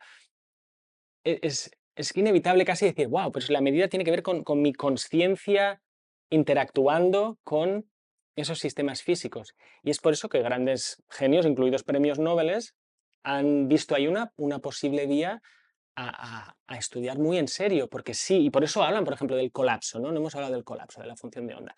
Hay físicos que dicen que igual no existe el colapso, pero bueno, el colapso, para explicarlo rápidamente, a ver si lo puedo hacer bien, la ecuación de Schrödinger es lo que te describe cómo evoluciona un sistema cuántico, ¿no? La función de onda cuántica. Y es determinista. Todo está casi, si tú sabes dónde está ahora y algunas otras condiciones, tú puedes predecir dónde va a estar luego. Pero luego hay un momento muy especial, que en física cuántica se llama no unitario. Unitario significa que tú puedes saber a dónde va a ir. Que cuando tú haces la medida, cuando tú vas a preguntarle a la naturaleza, oye, tú, sistema, ¿cómo estás? En ese momento es como que hay una suspensión de la ley, hay una ley marcial en un instante muy pequeño donde la ecuación de Schrödinger para por un momento y se te devuelve el resultado a tu pregunta. Cuando el investigador pregunta y mide, puedes acceder a lo que el sistema te deja acceder. Y en ese momento se dice que la función de onda que iba viajando tranquilamente por su ecuación de Schrödinger colapsa. Se colapsa. Y como esto tiene que ver con la medida, parece que la intervención de la mente del observador, pues es inevitable decir, pues entonces aquí hay una clave donde vamos a poder entender la consciencia con la cuántica a través del colapso, ¿no? Colapso de energía. Es Sí. una posibilidad muy suculenta, ¿no? Y además se da lo que decías. Muy suculenta es, Es exacto. suculenta, claro. ¿Cómo no vamos a probar eso? ¿Cómo no vamos a probarlo? Y además, como la física está atascada, pues la física ha triunfado, pero lleva, yo diría, décadas atascada con la teoría de cuerdas, que tampoco soy experto en ella, pero está, yo diría, en un callejón sin salida, ¿no? Teórico, hoy en día, porque no se acaba de ver. Y al mismo tiempo tenemos este otro misterio, este otro gran problema en el buen sentido, que es el de la mente, la conciencia. Bueno, pues a veces es, ¿y si estos dos mundos, en otra analogía Se que presta. hablamos el otro, ya, ¿y si yo navego al este en un barco y tú navegas al oeste Sí. y nos encontramos en el otro lado, ¿no? Entonces, yo también lo siento así, como físico, y esto lo han dicho físicos también muy, muy fuertes, muy potentes, lo que le falta a la física teórica igual es lo que tiene el estudio de la consciencia, y lo que le falta a la consciencia Eso. igual es lo que le puede ofrecer la física teórica. Supongo que este es el sentido que le dio Penrose, Roger Penrose, cuando dijo esta frase. Además, una cosita, recordemos que la física no tiene nada en sus ecuaciones que nos hable del dolor, del amor, ¿verdad? Nada. Por lo tanto, está totalmente incompleta en lo humano. Entonces, Total. hay que ir por ahí, es que no hay, yo creo que no hay otra posibilidad. Aparte de las experiencias cercanas a la muerte, que evidentemente es uno de los fenómenos trascendentes más asequibles a la investigación, Sí, hay otros fenómenos trascendentes, de los cuales yo personalmente digo que de la mayoría no tengo experiencia, pero los podemos citar porque metodológicamente forma parte de este conjunto. Hablamos de telepatía, clarividencia, precognición, vivencias místicas, psicoquinesia, y después vivencias de los moribundos. En el momento del tránsito, esto sí que tengo experiencia porque he vivido muchas muertes en pacientes, y esto los sanitarios de cuidados intensivos tienen mucha experiencia, es muy frecuente. Es una forma de manifestarse también este fenómeno trascendente, de otra forma. Es cierto que, repito, que es más difícil poder demostrar y encontrar fenómenos objetivos como nos ofrece la experiencia cercana a la muerte, que nos dan más seguridad en el fenómeno. Aquí es más difícil tenerlo. Pero hay trabajos, cada vez hay grupos que están estudiando muy intensamente este fenómeno, revisando la bibliografía mundial, y pienso que son una serie de fenómenos que no podemos decir, estos son alucinaciones, son tonterías y no valen la pena. Yo creo que merece un respeto hoy día ya. Es otra de las manifestaciones de nuestra supraconciencia o nuestra conciencia, que se puede manifestar no solo en experiencias cercanas a la muerte, sino en otros ámbitos trascendentes, que repito que los estudios que se están haciendo merecen todo nuestro respeto, aunque yo no tenga experiencia puntual en esto. ¿Estás de acuerdo con este sí, aspecto? y te agradezco que los menciones. Te agradezco mucho que los menciones, porque... Y aquí me sale la vena del activista otra vez. Tengo que controlar mi rauxa, que decimos en catalán. Basta ya. O sea, así como a la gente normal y corriente, que somos todos, se nos ha dicho que éramos tontos o locos, a los científicos que hemos querido investigar estos temas, se nos ha llamado pseudocientíficos. Exacto, exacto. ¡Basta ya! Pseudo científico. Y se han utilizado todos estos prefijos perversos Sí, para parar la investigación a lo desconocido. Porque se ha dicho que es paranormal, pseudocientífico, sobrenatural. Basta ya. Cuando yo tuve mi experiencia cercana a la muerte, me empecé a interesar, pero ya no con un interés intelectual, que esto es lo que cambió en mí, que no te lo he contado. ¿Qué cambió en mí? No solo que me interesara intelectualmente y que siguiera investigando científicamente, leyendo filosofía, esto me bajó al corazón exacto. y hasta el estómago, ¿no? Estas preguntas ya no eran interesantes, eran importantes y urgentes. Y entonces, cuando yo fui a ver qué dicen las disciplinas científicas de todo esto, a ver qué hay, ¿no? Sí, Yo descubro que hay una comunidad científica potente, seria, rigurosa y que lleva 50, 60, incluso en algunos temas 100 años investigando esto muy bien. Y para mí fue una gran sorpresa. No, no estoy solo, primero no estoy solo, y la gente no hay que reinventar la rueda en muchos casos, la gente ya lo lleva estudiando y he tenido la suerte de conocerlos. He conocido, son muy seniors, son gente senior como tú, Sí. me encanta, yo tengo muchos amigos octogenarios, son casi mentores, y ellos llevan estudiando esto muy bien durante hace 50 años, ¿no? Entonces, hay que decirle a la gente otra vez, no os creáis necesariamente lo que os dice el experto de bata blanca que dice, esto tonterías.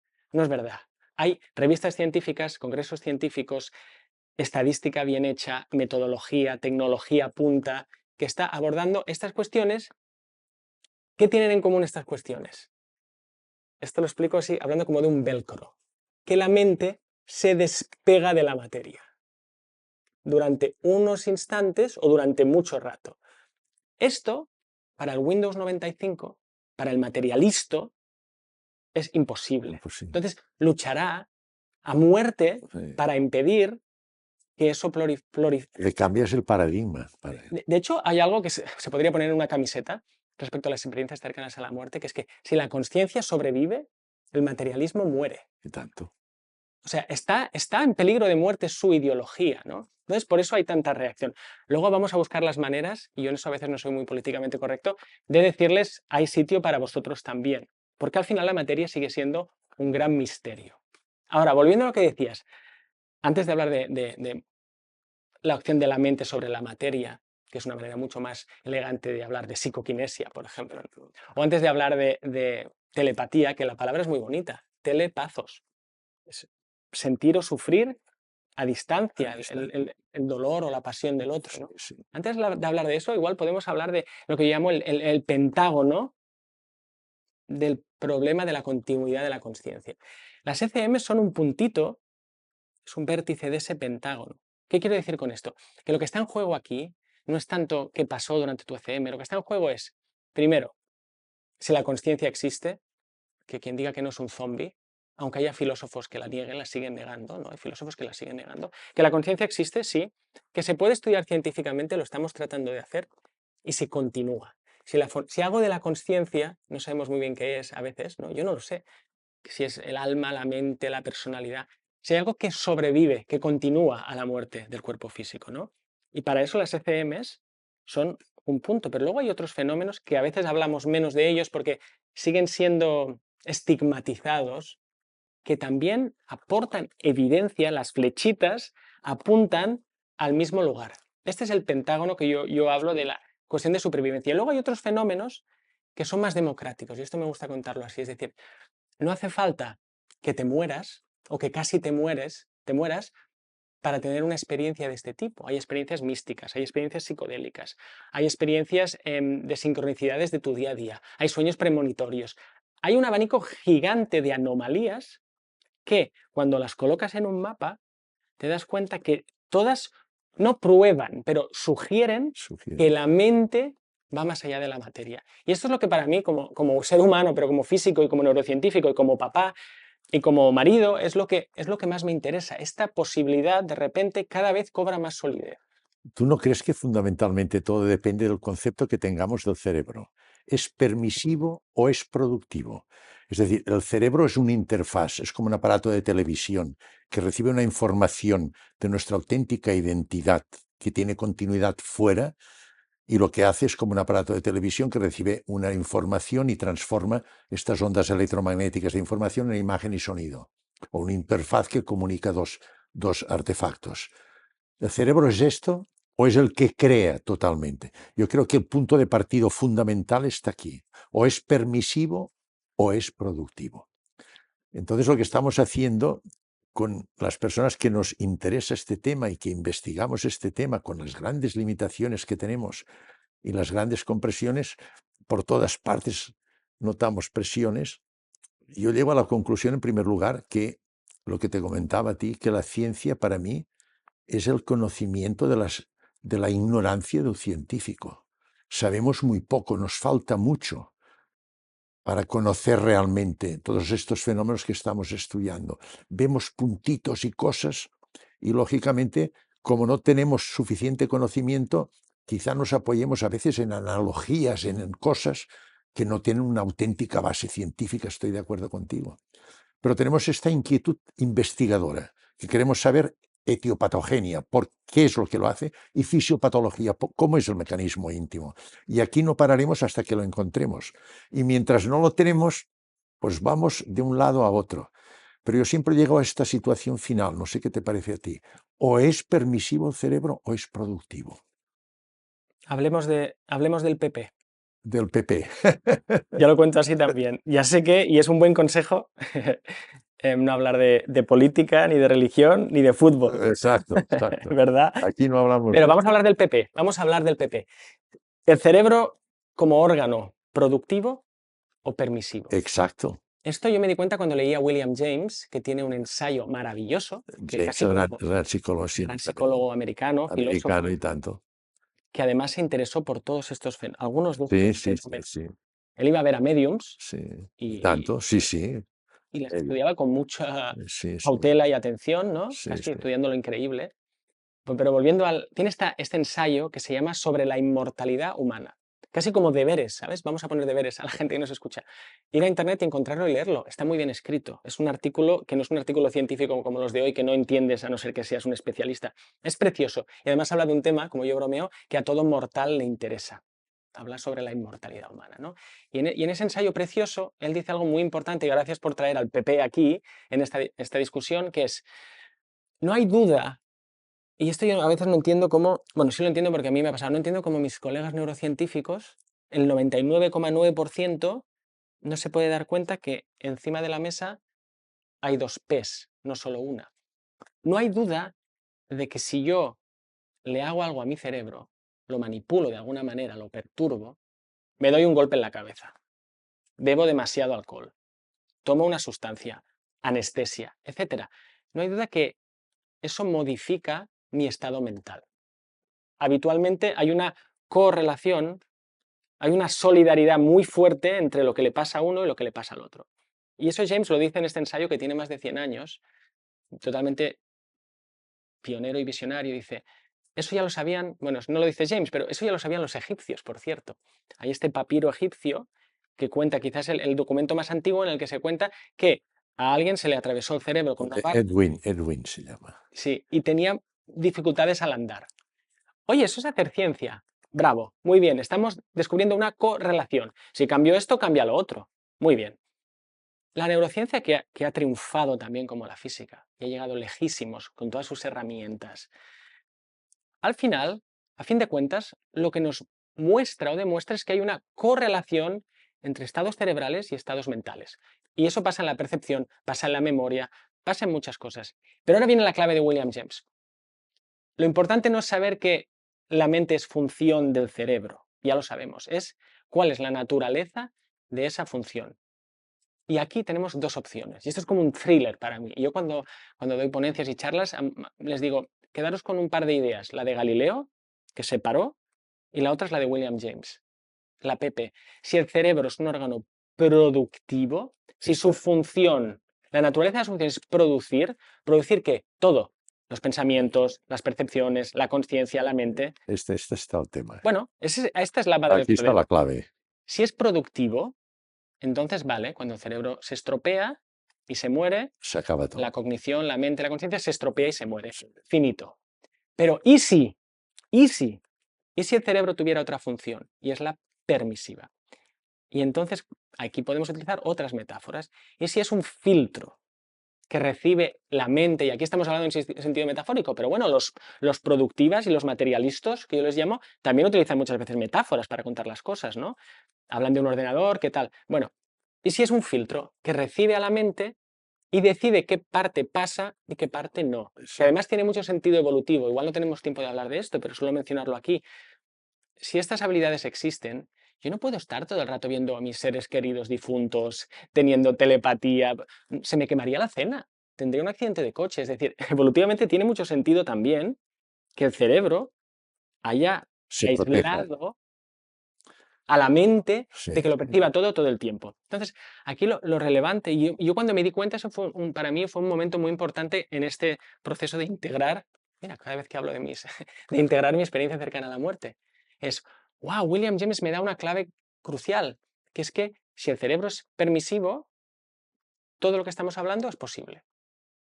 Entonces ahora hay que ir con ese modelo a ver las evidencias que nos dicen, y igual al final podemos incluso refutar el primero o incluso que convivan los dos. ¿Y si el cerebro es productivo de ciertas actividades? El ego, pensamientos y tal, pero permisivo de otras que tienen que ver con lo más trascendental, con lo místico. ¿Y si conviven los dos? Y eso sería una muy buena noticia científicamente y yo creo que también para la sociedad, que les dijéramos, oye, mira, nuestras investigaciones parece que dicen que efectivamente, que la mente es porosa, que tú puedes estar conectado con todo y por eso lo de la no localidad y por eso nos volveríamos a ir a la cuántica, pero no hace falta, rebobinemos, ¿no? Entonces, bueno, es que cuando hablo de esto me emociona un montón porque esta otra P lo cambia todo, que haya otra opción, Sí, lo sí. cambia todo. Es fundamental, la PP es fundamental. Otra cosa que te quería comentar. Al final, yo creo, como conclusión, podríamos sacar una. Tú estás de acuerdo que las ECM es una realidad. No es un sueño ni una alucinación. Sí. Tú lo has vivido en persona. Yo no he tenido una experiencia. Yo he contactado con mi supraconciencia o mi conciencia esta a través de la meditación, porque hay formas de contactar con la supraconciencia de manera consciente, aparte de la inconsciente en una experiencia cercana a la muerte. Yo he contactado. ¿Tú crees que esto es cierto? ¿Tu vivencia fue cierta? Es que esta pregunta se puede responder o inmediatamente o con una respuesta muy larga. No hay nada más cierto que la experiencia que cada uno tenga. Según tu experiencia, evidentemente, yo no te digo ahora que me la justifiques científicamente. ¿Qué sucedió? No lo sé. ¿Cómo lo explicamos? No lo No lo sé. ¿Qué sabes. mecanismo? No lo Yo sé. solo te digo, tu vivencia para ti fue realmente. ¿Crees que fue real esto? Te dije antes, hiperreal. Hiperreal, Hiperreal. hiperreal. Estoy de acuerdo. Es lo mismo que me dicen nuestros anteriores. ¿Estás de acuerdo que dentro de las experiencias cercanas a la muerte, que es lo que hemos estudiado en profundidad, hay una serie de fenómenos que podemos objetivarlos? Es decir, que vemos que son ciertos, que puedes decir que son ciertos y que evidentemente demuestran de que esta persona lo que cuenta, por lo menos hay una serie de fenómenos que podemos objetivar y que son ciertos.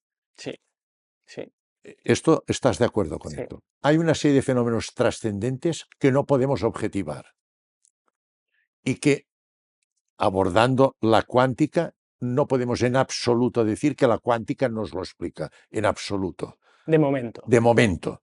Pero en este momento podemos decir, vemos unas analogías Sí, en cuanto a los fenómenos trascendentes de estos enfermos y algunos principios de la cuántica. Yo no digo que sea la explicación definitiva, yo digo que veo unas analogías, un paralelismo.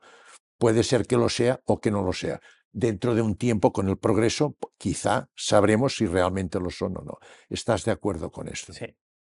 Que hay otros fenómenos trascendentes, aparte de las experiencias cercanas a la muerte, que las hemos de respetar. No podemos tratarlas como cosas pseudocientíficas y cosas de gente que están en las nubes. Las hay, y que hay gente que de una manera muy seria y científica las están investigando, Sí, que es manifestaciones de lo mismo sí, que nosotros decimos en otro ámbito. sí. Que lo que dicen esto, que la ciencia es el conocimiento de la falta de conocimientos profundos del científico. Nos falta mucho por saber. ¿Estás de acuerdo también que la biología cuántica es una cosa incipiente, pero que la célula viva hay fenómenos cuánticos realmente demostrados científicamente? Podemos decir que en biología la cuántica es un fenómeno que se cumple, se producen fenómenos cuánticos. A veces sí. ¿También Sí, estás de acuerdo con sí. esto?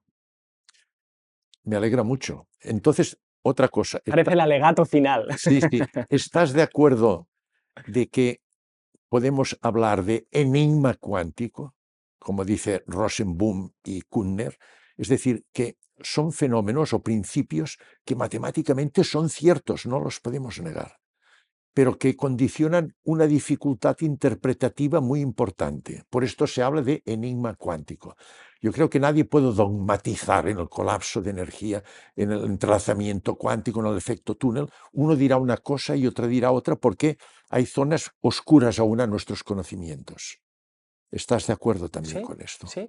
Además, hay todavía muchas posibilidades. Hay gente que postula infinitos universos, hay gente que postula que el colapso sucede por la intervención de la conciencia, hay gente que postula que no existe el colapso, hay gente que dice que no hay múltiples universos y que es todo una cuestión epistémica y que no hay nada detrás. O sea, todo esto sigue abierto. Sí, es un enigma. Entonces, como final, yo te diría, ¿estás de acuerdo que hemos de continuar investigando? Pero continuar investigando con toda nuestra ilusión y con toda nuestra seriedad, ¿eh? Sí, Hay que sí, continuar investigando, sí, que aquí hay mucho que decir. mucho que decir. Tenemos dos cosas importantísimas, ¿eh? ¿Y qué El importa? cerebro y la Y, conciencia. Y lo que hemos dicho, ¿eh? Cómo se interrelacionan estas dos cosas. ¿Y qué importa? Y Fíjate, tanto es a la nuestra gente, vida. los divulgadores científicos han hecho Es un fundamental. trabajo increíble en contarles qué maravilloso es entender lo que es un neutrino. Bravo, muy bien. Pero, ¿qué pasa con nuestra conciencia cuando nos morimos? ¿Qué pasa con los seres que se han ido? ¿Qué pasa con los seres que aún están por venir? Eso es mucho más importante que saber lo que es un neutrino. Y Entonces, tanto que lo es. hay que investigarlo y hay que divulgarlo de la mejor manera que podamos y sepamos. Y como hablábamos también, hay que tratar de unir, de no convertir esto en una guerra de egos al final, que están diciendo, no, es que mi visión es esta. Quizá todos tengamos algo de razón, pero hay que trabajar juntos porque estas son cosas muy Totalmente. importantes que además la ciencia ahora tiene la oportunidad de estudiarlos. Yo quería añadir un par de cosas, o tres quizá. Una es, la ciencia, ya no recuerdo quién dijo la cita, la ciencia lo que hace es trae ignorancia de mejor calidad. Ignorancia de mejor calidad. Sabemos mucho, mucho, mucho, pero sabemos también lo que no sabemos. Y luego, otra cosa que me sale la vena activista, la peor pseudociencia, ¿sabes cuál es? El cientifismo. El cientifismo es la peor pseudociencia.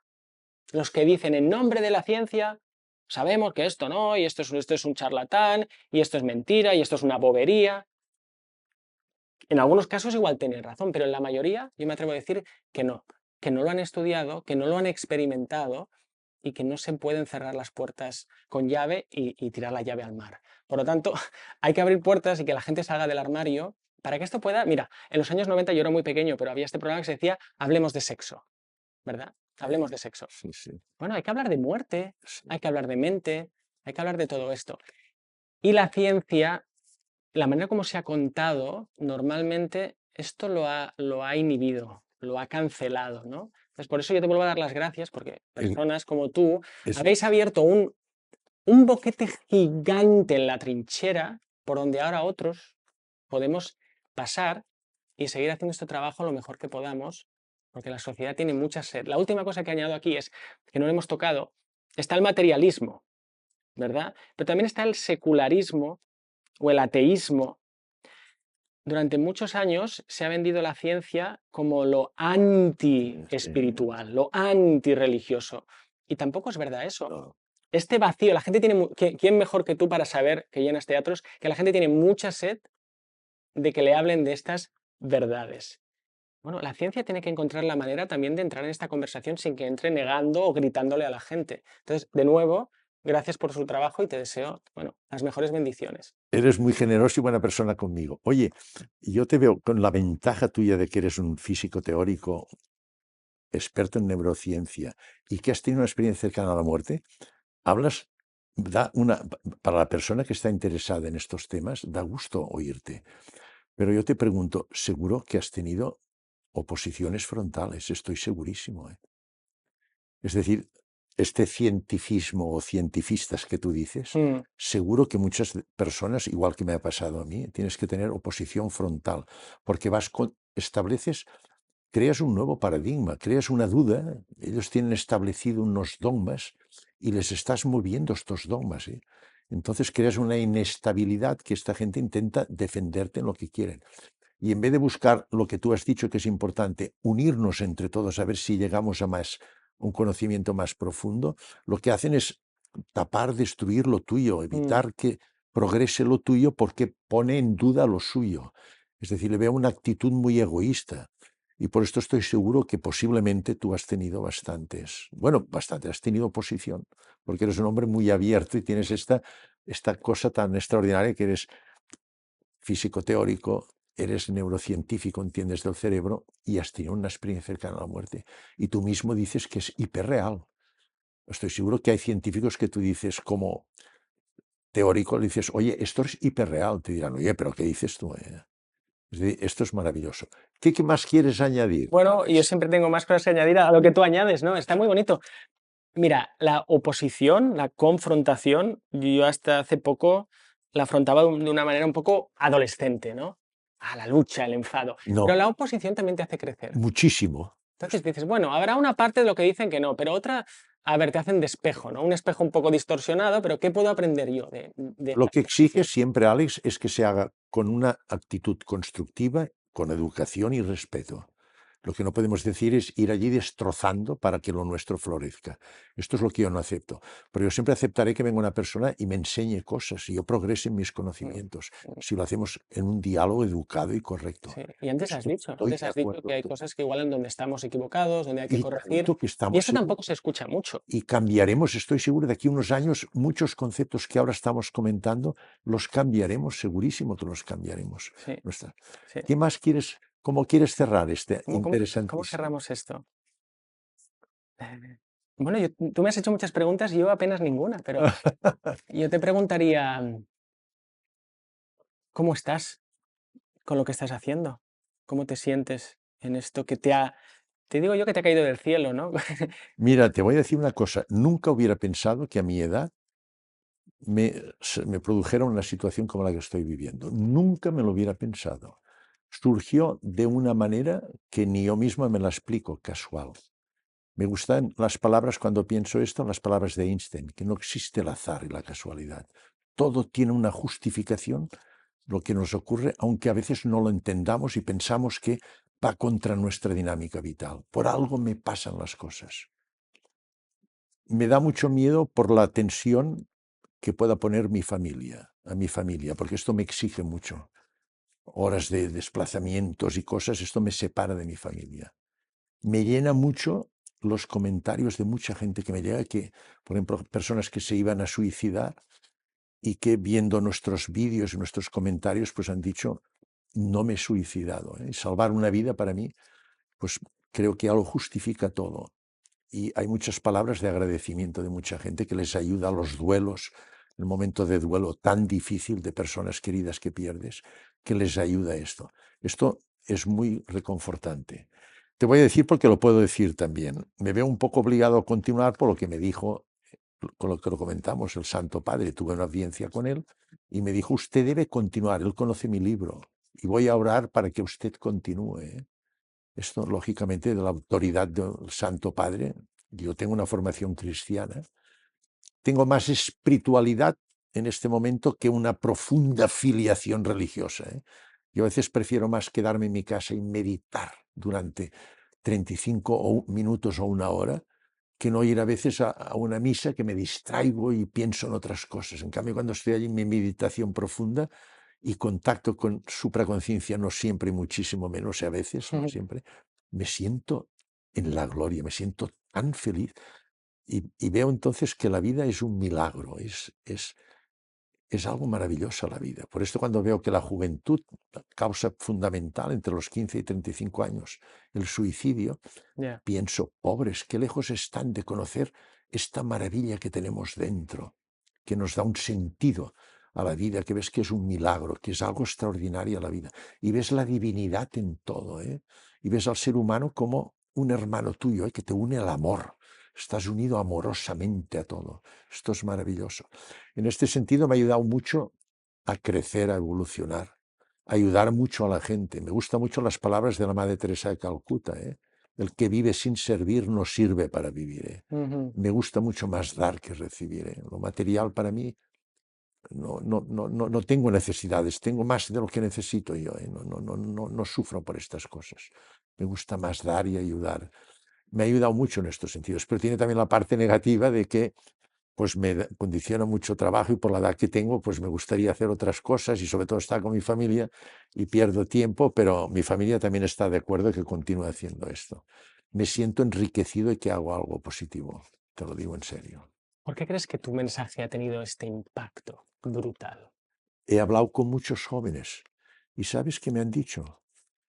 Que ellos, incluso con los que se suicidan, lo han intentado y no lo han conseguido. He hablado con ellos He atendido muchos en mi vida profesional tomando salfumán, que nos traen quemados y después tenemos que sacar el esófago de urgencias y hacer una esofagoplastia con estómago, con colon, para reconstruir el tubo digestivo. Una cirugía complicadísima y tengo varios casos de estos. Y les pregunto, ¿por qué lo hacéis? Entonces ellos me contestan, actualmente tenemos todo lo material. Lo tenemos todo, pero el material nos da un momento de placer, con una gran carga afectiva. Ojalá he conseguido esto, he conseguido lo otro. Pero enseguida el objeto material que te proporciona placer, al cabo de poco tiempo, lo consideras habitual. Ya buscas otro. Es el ego esto, es insaciable. Es insaciable. Y entre espacio y espacio tienes un vacío tremendo. Notas que te falta algo, el sentido a la vida. Y entonces yo les pregunto, ¿y no tenéis ninguna creencia religiosa o espiritual? Dice, ojalá la tuviéramos. Dice, pero vemos en las religiones un dogmatismo que hemos de creer cosas por dogma. Y esto no nos gusta. A mí que me digan que tengo que creer porque Dios lo dijo que hay que hacer esto y esto y esto. Yo no me lo creo. Entonces yo creo que con mi mensaje lo que hago con esta gente es que de una manera más o menos objetiva, con evidencias, yo les digo que hay algo más. Les abro una puerta de esperanza. Y esto es lo que la gente busca. Las que están en crisis, las que están en duelo, buscan un soporte que no encuentran con la religión porque es dogmática. Y se lo dije al Papa esto. Y estas religiones dogmáticas no son en la sociedad actual, lógicamente cada sociedad. En la Edad Media lo que decía la Iglesia era real orden, nadie lo comentaba y se creía por dogma y punto. Hoy la gente no quiere dogmas, quiere evidencias. Tiene necesidad de encontrar esta trascendencia, pero no sabe cómo encontrarla. Y el camino que se ha ofrecido hasta ahora es la religión, pero la religión hoy no le convence. Que no se convierta la ciencia en la nueva religión. No, Dios nos libre, no puede ser esto. Eso es un peligro que hay que estar vigilando. Exacto. La ciencia dice No. que cuando te mueras vas a ir al paraíso. No, Oye, estoy cuidado. de acuerdo, totalmente de acuerdo. La ciencia tiene que ser un medio para ayudar a la gente a buscar la trascendencia, que es otra cosa totalmente distinta. Última, la supraconsciencia existe. ¿Hay que creer en ello para experimentarlo? No hay que creer en Dios para experimentarlo. Yo cuando medito profundamente y contacto, yo no pienso en Dios. Pero cuando contacto con la supraconsciencia, tengo la sensación de que se me abre el mundo, de que yo formo parte del mundo, de que soy mundo y soy naturaleza, y que estoy unido con el amor. Por amor estoy unido a todo, veo a todos hermanado, todo hermanado. Entonces yo veo que hay un amor infinito, enorme, que lo engloba todo. Esto lo puedes llamar Jehová, Alá, Dios, llámale como quieras. No es una figura como nos han pintado un señor con barba que nos juzga. Es un amor inmenso que nos une a todos. Somos universos, somos naturaleza. Para mí esto es Dios. Es este amor que nos une, que nos hermana. No la figura dogmática que nos han puesto. Ahí lo veo en tus ojos, sí. ¿Eh? Lo veo en tus ojos cuando lo cuentas. Sí, te lo aseguro. Lo noto. ¿Qué más quieres decir? Gracias. Nada, pues ha sido realmente un placer poder compartir este rato que yo creo que ha sido de los más formativos. Como decía al principio, disponer de la compañía de una persona experta en física cuántica, experta en neurociencia, en los mecanismos íntimos de lo que conocemos actualmente en neurociencia, y después que ha vivenciado una experiencia cercana a la muerte, y después con esta facilidad de diálogo que tiene, de exposición, ha sido realmente un placer, una enseñanza, y creo que a mí me ha ayudado muchísimo a fortalecer, a ayudarme a expresar y a manifestar el mensaje que creo que tenemos que hacer de una manera pues mucho más cuidadosa, con mucho más cuidado, fundamentándome mucho más en lo que decimos, y sobre todo pienso que globalmente a la gente le puede hacer mucho bien lo que has dicho. Alex, estoy seguro que mucha gente que tienen dudas pero que vean esto les ayudará muchísimo lo que tú dices. Y seguro que los que están en contra que lo acepto, que haya gente que piensen de otra manera. Lo hemos dicho desde un principio que se puede abordar estos fenómenos de muy distintas. Seguro que tienen que ver en nuestra situación, en la tuya, en la mía, una naturalidad, una espontaneidad, una sinceridad y una capacidad de aceptar que estamos equivocados y que tenemos que cambiar, seguro, y los cambiaremos conceptos. Y que si nos enseñan cosas de una manera lógica y educada, lo primero que vamos a hacer es darles infinitas gracias porque mejoran nuestro mensaje. Es más lo que nos une que las razones que nos Exacto, separan. Sí. exacto, nos une, estamos hermanados todos. Mm. Y en el fondo lo que queremos todos es lo mismo, conocer al ser humano de la manera más profundamente posible. Gracias, Un Alex. placer.